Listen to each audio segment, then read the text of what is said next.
সেটা হচ্ছে পাঠান ভাইয়ের এই কথার প্রেক্ষিতে উনি এটা বলতে হয়তো ভুলে গিয়েছেন। এই একটা প্লেন দেখতে পাচ্ছেন, বিশাল প্লেন, ওয়ার্ড হক, এটার নামই হচ্ছে A10। এই যে এই যে A10, এই যেখানে কিন্তু একটা কামানের মতো আছে। এখন আমি আপনাদেরকে দেখাই, স্পিড ফাইটার। Speed fighter. এই দেখেন এই লোকটা কত, এই দেখেছেন চুঙ্গাগুলা, এটা কিন্তু গ্যাটলিং গান, আমার ভাইরা বুঝবেন ভালো মতো। একটা লোক ধরে রেখেছে, দেখেন গুলিটা কত বড়, এটা কিন্তু ব্রাশ ফায়ার হয় ওখান থেকে। এই প্লেনটা ওয়ার্ড হক কিন্তু দুবাইতে ছিল অরিজিনালি 10টা, আমি যদি ভুল না বলে থাকি পাঠান ভাই, ঠিক না? মিনিটে 1000 রাউন্ড, চিন্তা করতে পারেন। এবং এটা 30 মিলিমিটার রেডিয়াস, হচ্ছে 30 মিলিমিটার বুলেটের। এটা বেসিক্যালি কামানের গোলার মতো। এবং এই 30 মিলিমিটার, সরি 30 মিলিমিটার বুলেটের এটা আপনার এই 60টা ইয়ের থেকে পাঠান ভাই যেটা বললো অত মিনিটে ফায়ার করতে পারে এটা। কিন্তু এই জিনিসটার ককপিটটাকে কি বলা হয় জানেন? এটাকে বলা হয় বাথটব ককপিট, টাইটানিয়াম অ্যালয় দিয়ে বানানো পুরা।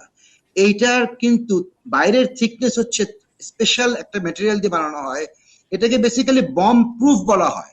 23 millimetre, if I am not, 23 millimetre thick পুরো এটা। এটাকে কি করে ইরান ফেলে দিল? এটাও তো একটা বিগ কোশ্চেন মার্ক। তার মানে ইরান পারে না এখন, এমন কোনো কিছু নাই। তার উপরে এখন সিএনএন এর একটা কিছু নাই, ট্রাম্প তো এটা জানতো, জেনেও কেন এই মানে রিস্কটা নিল, বা এখনো হুমকি দিয়ে যাচ্ছে, কেন রিস্ক নিল? আপা সুখে থাকলে ভূতে কিলায়, একটা কথা আছে না বাংলা ভাষায়?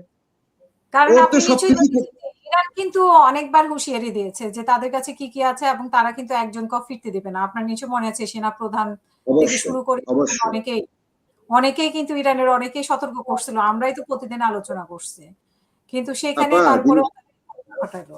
জি আপা, এটা তো আসলে একটা প্ল্যান ছিল গ্রেটার ইসরায়েল করার জন্য। এইটার তো মাস্টার প্ল্যানার হচ্ছে গিয়ে ট্রাম্পের নিজের মেয়ের জামাই। এটা কতবার বলবো? এখন ওই জেনারেল কুশনার থেকে শুরু করে ওর মেয়ের জামাইয়ের আইডিয়াতে যদি একটা দেশের প্রেসিডেন্ট, তার কি আর বলবো, জয়েন্ট চিফ অফ স্টাফকে সে ফায়ার করে দেয় কি, তারপরে তার প্যাম বান্ডি, তার অ্যাটর্নি জেনারেলকে সে চাকরি থেকে বরখাস্ত করে ফেলে। এগুলো কি কোনো ভালো লক্ষণ? এটা সুস্থ মস্তিষ্কের লক্ষণ? আপনি আমাকে বলেন। তার উপরে আবার যেটা আমি দেখতে পাচ্ছি যে বর্তমান, কথাটা বলিনি, সিএনএন এর লেটেস্ট রিপোর্ট কি আপনি জানেন? যে ওই জিয়াউল ভাইয়ের কথার সাথে মিল রেখে বলতে হচ্ছে, ইরানিয়ানদের মিসাইল লঞ্চিং সাইট, যেখান থেকে ওরা মিসাইল লঞ্চ করবে, ওটা কোথায় কোথায় লুকায়িত আছে ওরা কিছুই জানে না। ওরা যে মনে করেছিল যে যে জায়গাগুলো ধ্বংস করেছে সে জায়গায় কিছুই, ওগুলো আসলে ম্যাক্সিমাম ডিকয়, ম্যাক্সিমাম হয়তো $10-15 রবারের স্পঞ্জের কিছু একটা ধ্বংস করে চলে আসছে। মানে ওদের বোকা বানিয়েছে ইরানিয়ানরা। জি আপা, আর কি বলছিলেন আপনি ট্রাম্পের এই জিনিসটা?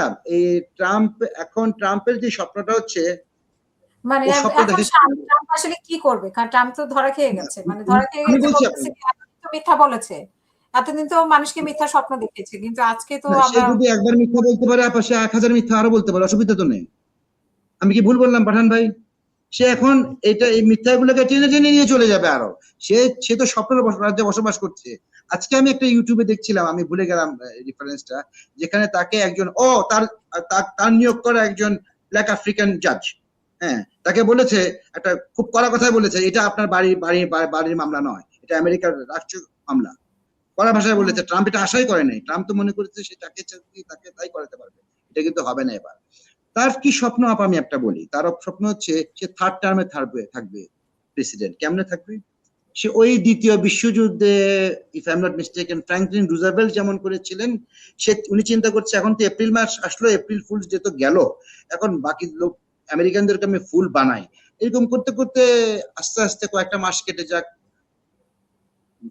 আসুক আপনার নভেম্বর মাসটা আসুক, মিড টার্ম ইলেকশনের আগেই, তখনই আর একটা যুদ্ধ থাকলে তার মিড টার্ম ইলেকশন হবে না, তখন আমি আবার এই থার্ড টার্ম কন্টিনিউ করে যাব। আমরা এপ্রিলই নাবিশ্বাস উঠে গেছে আমাদের। বাংলাদেশের অবস্থা চিন্তা করেন আপা, কোথাও তেল আছে আপনি আমাকে বলেন। আমি আবারও বলছি, আপনি কি চিন্তা করতে পারেন, পরশুদিন আমি একটু পুরান ঢাকায় গিয়েছিলাম, গুলশান থেকে পুরান ঢাকায় যেতে আমার কতক্ষণ লেগেছে জানেন? আমার একটা অ্যাপয়েন্টমেন্ট ছিল 10টার সময়, আমি 8টার সময় বেরোয় 8টা 32-এ পৌঁছে গেছি। রাস্তায় কোনো গাড়ি নেই। দুপুরবেলা ফেরার সময় দেখি যে 22 মিনিটে গুলশানে পৌঁছে গেছি, আরো কম গাড়ি। এই হচ্ছে আমাদের অবস্থা। এখন তেলের কিন্তু বিশাল ক্রাইসিস, সামনে কিন্তু মহাবিপদ আমাদের। এখন কি হতে যাচ্ছে, ট্রাম্প কিন্তু কি করবে আমি কিছু বুঝতে পারছি না। তবে যেটা আমি বুঝতে পারছি সেটা হচ্ছে ইরানকে টেক্কা দিয়ে পারবে না। পাঠান ভাইয়ের কথার সাথে আমি একমত, Iran got the upper hand. এখন আরেকটা উপায় আছে, সেটা আমি সেকেন্ড স্লটে বলবো। ধন্যবাদ।